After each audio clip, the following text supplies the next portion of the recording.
भारत के माननीय प्रधानमंत्री महोदय श्री नरेंद्र मोदी जी को आपके प्रेरणादायी भाषण के लिए।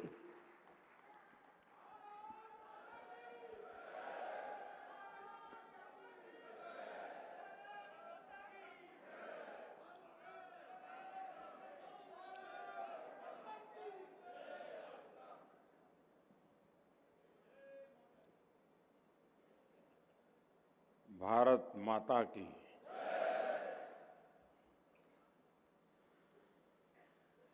गुजरात के लोकप्रिय मुख्यमंत्री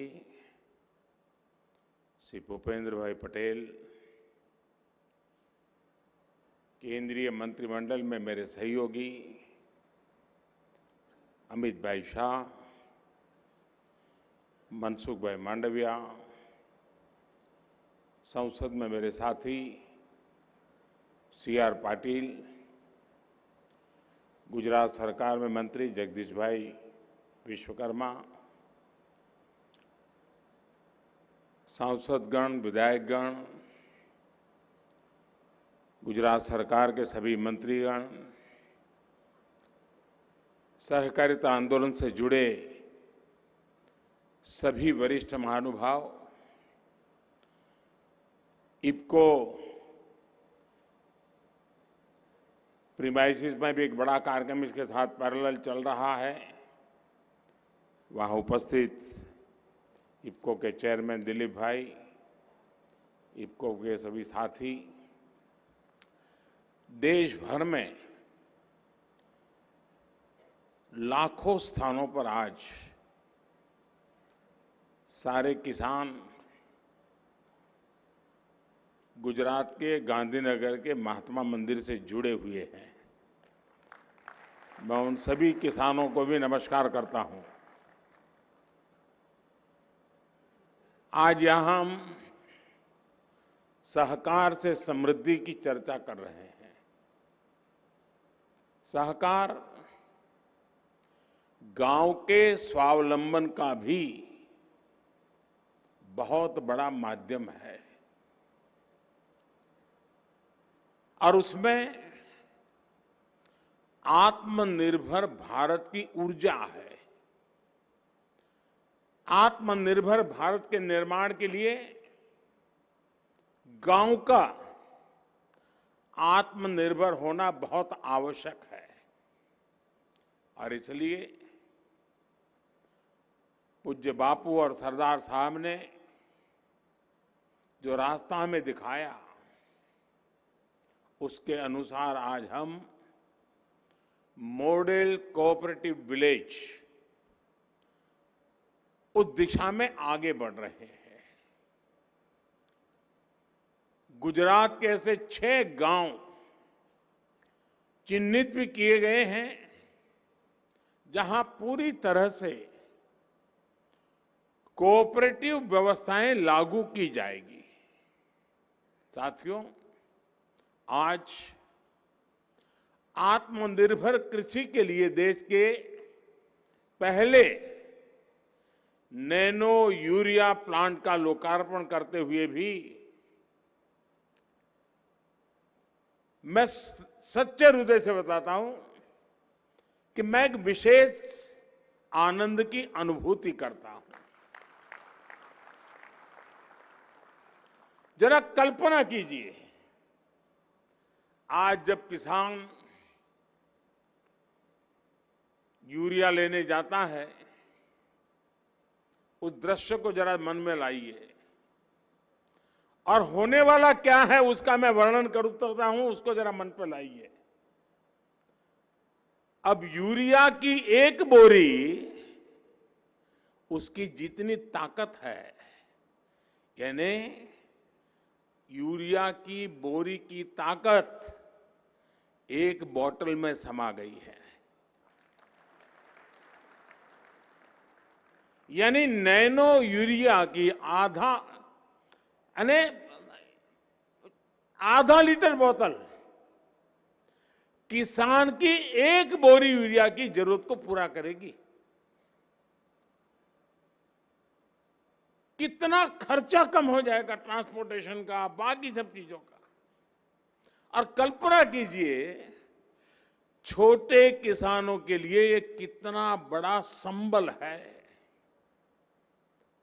साथियों, ये जो आधुनिक प्लांट कलोल में लगा है, इसकी कैपेसिटी अभी 1.5 लाख बोतल के उत्पादन की है। लेकिन आने वाले समय में ऐसे 8 और प्लांट देश में लगने वाले हैं। इससे यूरिया पर विदेशी निर्भरता कम होगी, देश का पैसा भी बचेगा। मुझे उम्मीद है ये इनोवेशन सिर्फ नैनो यूरिया तक ही सीमित नहीं रहेगा। मुझे विश्वास है कि भविष्य में अन्य नैनो फर्टिलाइजर भी हमारे किसानों को मिल सकते हैं। हमारे वैज्ञानिक उस पर आज काम कर भी रहे हैं। साथियों, फर्टिलाइजर में इस नैनो टेक्नोलॉजी में आत्मनिर्भरता की तरफ जो कदम हमने रखा है वो कितना महत्वपूर्ण है, ये मैं चाहूंगा हर देशवासी ने समझना चाहिए। भारत में फर्टिलाइजर के मामले में दुनिया का दूसरा सबसे बड़ा कंज्यूमर है, लेकिन उत्पादन के मामले में हम तीसरे नंबर पे हैं। ऊपर से 7-8 साल पहले तक हमारे यहां ज्यादातर यूरिया खेत में जाने के बजाय काला बाजारी का शिकार हो जाता था और किसान अपनी जरूरत के लिए लाठियां खाने को मजबूर हो जाता था। हमारे यहां जो बड़ी यूरिया की फैक्ट्रियां थी वो भी नई टेक्नोलॉजी के अभाव में बंद हो गई थी और इसलिए 2014 में सरकार बनने के बाद हमने यूरिया की 100% नीम कोटिंग का बीड़ा उठाया, उसको किया। इससे देश के किसानों को पर्याप्त यूरिया मिलना सुनिश्चित हुआ। साथ ही हमने उत्तर प्रदेश, बिहार, झारखंड, उड़ीसा और तेलंगाना, वहां जो 5 बंद पड़े खाद के कारखाने थे, उन बंद पड़े हुए खाद के कारखानों को फिर चालू करने का काम शुरू किया और उसमें यूपी और तेलंगाना की फैक्ट्रियां चालू भी हो चुकी है, उत्पादन हो रहा है और बाकी 3 भी बहुत ही जल्द अपना काम करना शुरू कर देगी। साथियों, फर्टिलाइजर की अपनी जरूरतों को पूरा करने के लिए भारत दशकों से बहुत बड़ी मात्रा में विदेशों पर डिपेंडेंट है। हम इंपोर्ट करते हैं, आयात करते हैं। हम अपनी जरूरत का लगभग 1/4 इंपोर्ट करते हैं, लेकिन पोटाश और फॉस्फेट के मामले में तो हमें करीब करीब 100% विदेशों से लाना पड़ता है। बीते 2 सालों में कोरोना लॉकडाउन के कारण इंटरनेशनल मार्केट में फर्टिलाइजर की कीमतें बहुत अधिक बढ़ गई। वो शायद कम था तो युद्ध आ धमका। युद्ध से परिस्थितियों ने फर्टिलाइजर के वैश्विक बाजार में उपलब्धता भी सीमित कर दी और कीमतों को भी कई गुना और बढ़ा दिया। साथियों, किसानों के प्रति संवेदनशील हमारी सरकार ने तय किया कि अंतर्राष्ट्रीय स्थितियां चिंताजनक है। दाम बढ़ रहे हैं। फर्टिलाइजर को प्राप्त करने के लिए दुनिया भर में दौड़ना पड़ रहा है। कठिनाइयां हैं, मुसीबतें हैं, लेकिन हमने कोशिश ये की है कि ये सारी मुसीबतें हम झेलते रहेंगे, लेकिन किसान पर इसका असर नहीं पड़ने देंगे। और इसलिए हर मुश्किल के बावजूद भी हमने देश में फर्टिलाइजर का कोई बड़ा संकट नहीं आने दिया। साथियों, भारत विदेशों से यूरिया मंगाता है, उसमें यूरिया का 50 किलो का एक बैग 3,500 रुपये का पड़ता है। 3,500 रुपये का एक बैग, याद रखिए। लेकिन देश में, गांव में किसान को वही यूरिया का बैग 3,500 से खरीद के सिर्फ 300 रुपये में दिया जाता है। 300 रुपये में, यानी यूरिया के एक बैग पर हमारी सरकार 3,200 रुपये से ज्यादा खुद सरकार उस बोझ को वहन कर रही है। इसी प्रकार डीएपी के 50 किलो के बैग पर पहले हमारे पूर्व जो सरकारें थी, उनको 500 रुपये वहन करना होता था एक बैग पर। अंतर्राष्ट्रीय बाजार में डीएपी की कीमत में उछाल आने के बावजूद हमारी सरकार ने लगातार प्रयास किया है कि किसानों पर इसका बोझ कम से कम हो। अब हमारी सरकार डीएपी के 50 किलो के बैग पर 2,500 रुपये, 2,500 रुपये महोदय, उनकी माननीय धर्मपत्नी सविता कोविंद जी तथा मंच पर सभी लोगों का हम स्वागत करेंगे और इस स्वागत के पश्चात ये कार्यक्रम आगे बढ़ेगा। एक बार पुनः इस गरिमामय कार्यक्रम में आप सभी का बहुत बहुत स्वागत। सरकार ने अपने पर लिया है।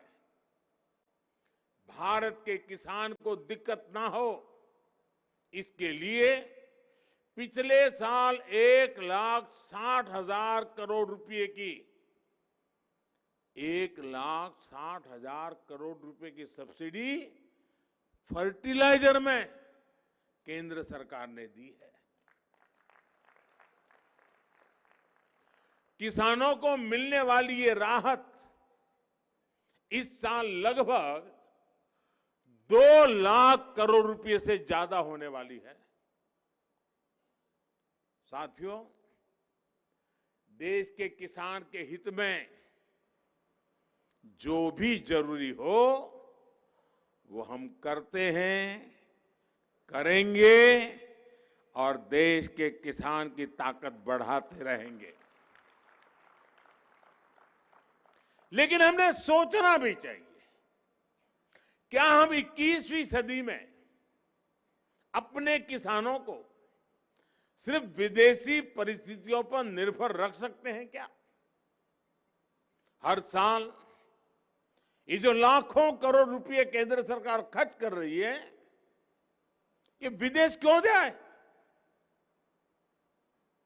क्या ये भारत के किसानों के काम नहीं आना चाहिए? महंगे फर्टिलाइजर से किसानों की बढ़ती लागत को कम करने का कोई स्थायी समाधान क्या हमें नहीं ढूंढना चाहिए? साथियों, ये सवाल हैं जो हर सरकार के सामने अतीत में रहे हैं। ऐसा नहीं कि सारे मामले सिर्फ मेरे सामने आए हैं, लेकिन पहले सिर्फ तात्कालिक समस्या का ही समाधान तलाशा गया। आगे वो परिस्थितियां ना आए, इसके लिए बहुत सीमित प्रयास हुए। बीते 8 सालों में हमने तात्कालिक उपाय भी किए हैं और समस्याओं के स्थायी समाधान भी खोजे हैं। कोरोना महामारी जैसी परिस्थितियां भविष्य में ना बने, इसके लिए हेल्थ इंफ्रास्ट्रक्चर पर फोकस किया जा रहा है। खाद्य तेल की समस्या कम से कम हो, इसके लिए मिशन ऑयल पाम पर काम किया चल रहा है। कच्चे तेल पर विदेशी निर्भरता कम करनी है, इसके लिए बायोफ्यूल, ग्रीन हाइड्रोजन और दूसरे उपायों पर आज बड़े स्तर पर प्रयास चल रहा है। नैनो टेक्नोलॉजी पर व्यापक निवेश भी इसी अप्रोच का परिणाम है। इसी प्रकार प्राकृतिक खेती की तरफ किसानों को प्रोत्साहन देने के लिए जो अभियान देश में चल रहा है, वो भी परमानेंट सॉल्यूशन का हिस्सा है। और मैं गुजरात के किसानों को विशेष रूप से बधाई देता हूं। गुजरात का किसान प्रगतिशील है। छोटा किसान हो तो भी साहस करने का स्वभाव रखता है। और जिस प्रकार से गुजरात से मुझे खबरें आ रही हैं कि प्राकृतिक खेती की तरफ गुजरात का छोटा किसान भी अब मुड़ने लगा है। लाखों की तादाद में गुजरात में किसान प्राकृतिक खेती के मार्ग पर चल पड़े हैं। मैं इन सब किसानों को हृदय से अभिनंदन करता हूं और इस पहल के लिए मैं उनको प्रणाम करता हूं। साथियों, आत्मनिर्भरता में भारत की अनेक मुश्किलों का हल है और आत्मनिर्भरता का एक बेहतरीन मॉडल सहकार भी है। यह हमने गुजरात में बहुत सफलता के साथ अनुभव किया है और आप सभी साथी इस सफलता के सेनानी हैं। गुजरात के कोऑपरेटिव सेक्टर से जुड़े सभी महारथी बैठे हैं। मैं हर किसी का चेहरा बैठे बैठे देख रहा था। सब पुराने साथी जो आज सहकारी क्षेत्र में गुजरात की विकास यात्रा को आगे बढ़ा रहे हैं, ऐसे एक से बढ़कर एक दिग्गज मेरे सामने बैठे हैं। आनंद हो रहा है जिस तपस्या से आप इस काम को आगे बढ़ा रहे हैं और सहकारी स्पिरिट को लेकर के आगे बढ़ा रहे हैं। साथियों, गुजरात तो इसलिए भी सौभाग्यशाली रहा है क्योंकि पूज्य बापू और सरदार साहब का नेतृत्व यहां हमें मिला। पूज्य बापू ने सहकार के से स्वावलंबन का जो मार्ग दिखाया, उसको सरदार साहब ने जमीन पर उतारने का काम किया। और जब सहकारिता की बात आती है, जैसे अमित भाई ने उल्लेख किया, वेंकुट भाई मेहता की याद आना बहुत स्वाभाविक है। और आज भी भारत सरकार एक बहुत बड़ी इंस्टीट्यूट उनके नाम पर चलाती है, लेकिन वो भी धीरे धीरे भुला दिया गया था। इस बार हमने बजट में 25 करोड़ रुपए का प्रावधान करके उसको और ताकतवर बनाने का काम शुरू किया है। इतना ही नहीं, हमारे यहाँ तो हाउसिंग के लिए सोसाइटी, कोऑपरेटिव सोसाइटी, इसका पहला प्रयोग हमारे यहाँ हुआ। ये जो हमारे पालड़ी में प्रीतम नगर है, वो प्रीतम नगर उसी का उदाहरण है। देश की पहली सहकारी आवास योजना का वो जीता जागता उदाहरण है। साथियों, सहकारी क्षेत्र में अमूल ने एक अपनी पहचान बना दी। अमूल जैसे ब्रांड ने पूरी दुनिया में गुजरात के कोऑपरेटिव मूवमेंट की एक ताकत का परिचय कराया है, एक पहचान बनाई है। गुजरात में डेयरी, चीनी और बैंकिंग सहकारी आंदोलन के सफलता का उदाहरण है। बीते सालों में तो फल, सब्जी सहित दूसरे क्षेत्रों में भी सहकार का दायरा बढ़ा है। भाई और बहनों, सहकारिता के सफल प्रयोगों में एक बहुत बड़ा मॉडल देश की ग्रामीण अर्थव्यवस्था को सशक्त करने के लिए हमारे सामने है। डेयरी सेक्टर के कोऑपरेटिव मॉडल का उदाहरण हमारे सामने है। आज भारत दुनिया का सबसे बड़ा दूध उत्पादक है, जिसमें गुजरात की बहुत बड़ी हिस्सेदारी है। बीते सालों में डेयरी सेक्टर तेजी से बढ़ भी रहा है और ग्रामीण अर्थव्यवस्था में ज्यादा कंट्रीब्यूट भी कर रहा है। आज भारत एक साल में लगभग 8 लाख करोड़ रुपए का दूध उत्पादन करता है। 8 लाख करोड़ रुपए का दूध, और प्रमुखतया ये कारोबार ज्यादातर हमारी माताएं बहनें संभालती हैं। उसकी दूसरी तरफ जरा देखिए, गेहूं और धान का बाजार अगर हम मिलाकर के देखें तो वो दूध उत्पादन से भी कम है। यानी दूध अगर 8 लाख करोड़ का है तो गेहूं और धान का टोटल उससे भी कम है। आप देखिए दूध उत्पादन में हमारे देश ने कितनी बड़ी ताकत खड़ी की है। इसी तरह हम पशुपालन के पूरे सेक्टर को देखें तो ये 9.5 लाख करोड़ रुपए से अधिक का है। ये भारत के छोटे किसानों, भूमिहीन श्रमिकों के लिए बहुत बड़ा संबल है।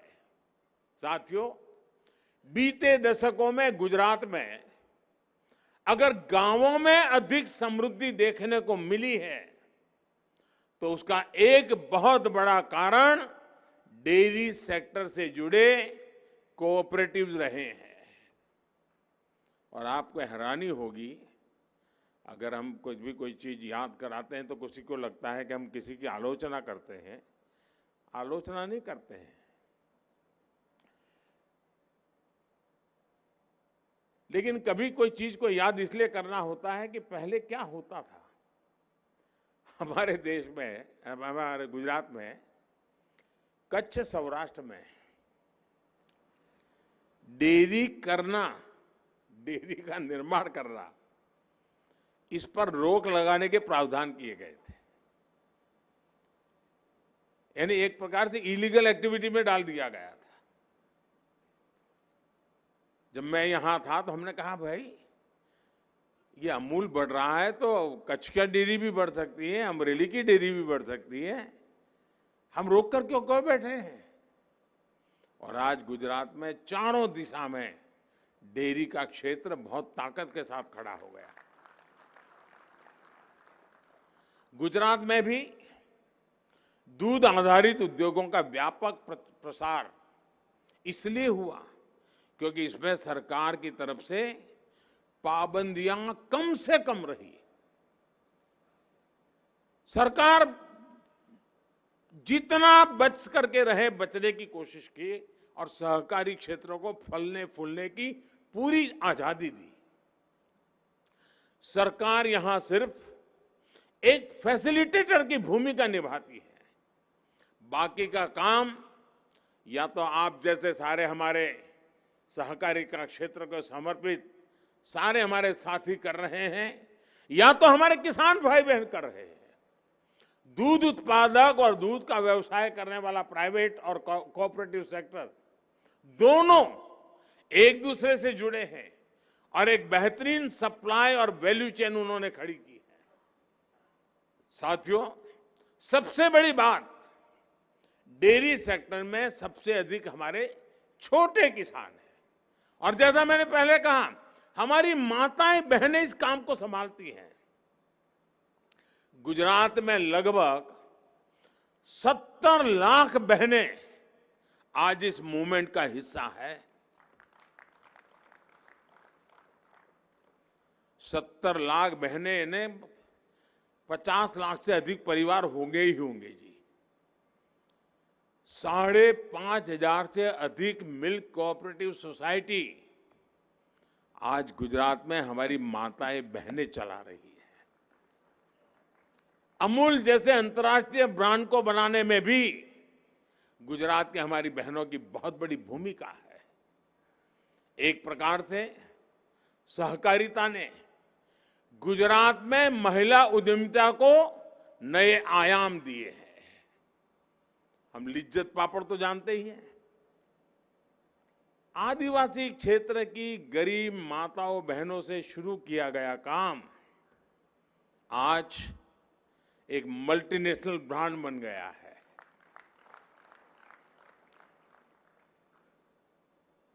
दुनिया भर में भारतीय पहुंचा होगा तो साथ में लिज्जत पापड़ भी पहुंचा होगा। और पहली बार मुझे गर्व इस बात का है कि इतने सालों से लिज्जत पापड़ का काम बढ़ा, इतना बढ़ा, लेकिन कभी किसी ने उसकी सूंघ नहीं ली।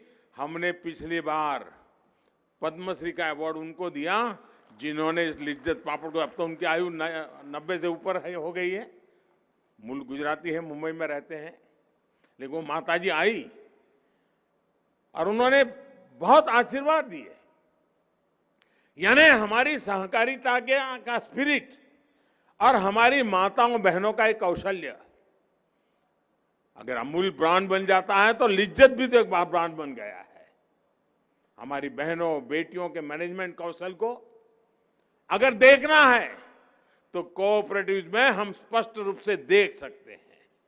साथियों, सबका साथ, सबका विकास, सबका विश्वास और सबका प्रयास, इस मंत्र पर हम चल रहे हैं। ये मंत्र अपने आप में सहकार की आत्मा ही है, सहकार की सीमाओं के अंदर ही है ये मंत्र। इसलिए सहकार की स्पिरिट को आजादी के अमृत काल की स्पिरिट से जोड़ने के लिए हम निरंतर आगे बढ़ रहे हैं। इसी उद्देश्य के साथ केंद्र में सहकारिता के लिए अलग मंत्रालय का गठन किया गया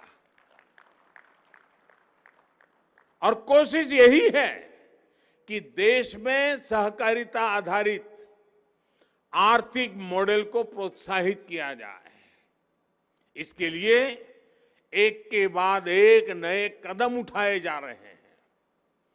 हमारा प्रयास है कि सहकारी समितियां को, संस्थानों को हम मार्केट में कॉम्पिटिटिव बनाएं, उनको बाकी मार्केट प्लेयर के साथ लेवल प्लेइंग फील्ड उपलब्ध कराएं। बीते सालों में हमने कोऑपरेटिव सोसाइटी से जुड़े टैक्स में भी कटौती करके उन्हें राहत दी है। अमित भाई ने इसका वर्णन कम शब्दों में किया, लेकिन बहुत सारे कदम उठाए हमने।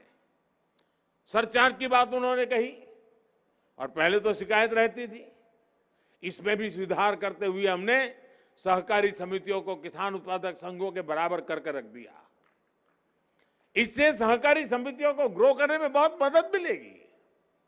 साथियों, यही नहीं, सहकारी समितियों को, सहकारी बैंकों को आधुनिक डिजिटल टेक्नोलॉजी से जोड़ने का भी एक बहुत बड़ा प्रयास चल रहा है। गुजरात में इसमें बहुत प्रशंसनीय काम शुरू हो रहा है।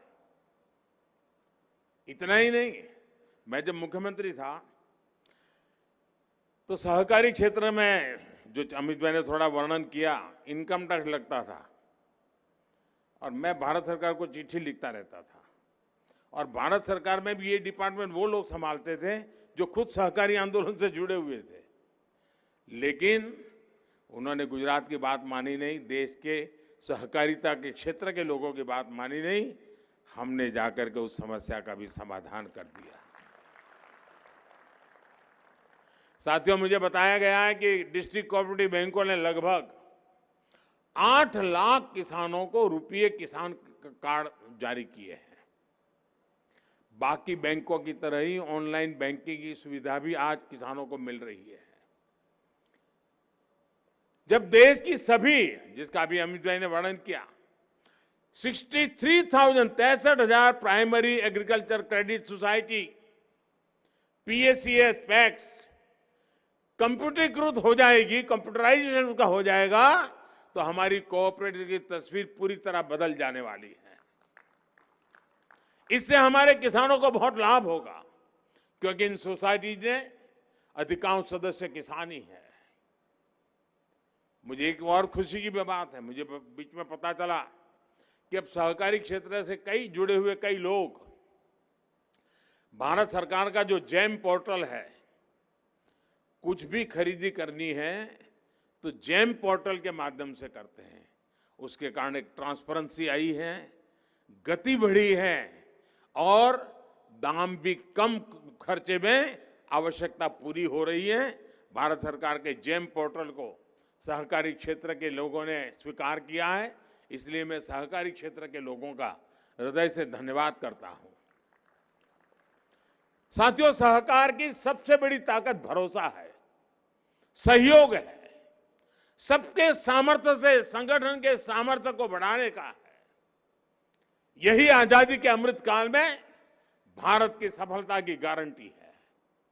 हमारे यहां जिसको भी छोटा समझकर कम आंका गया, उसको अमृत काल में बड़ी ताकत बनाने पर हम काम कर रहे हैं।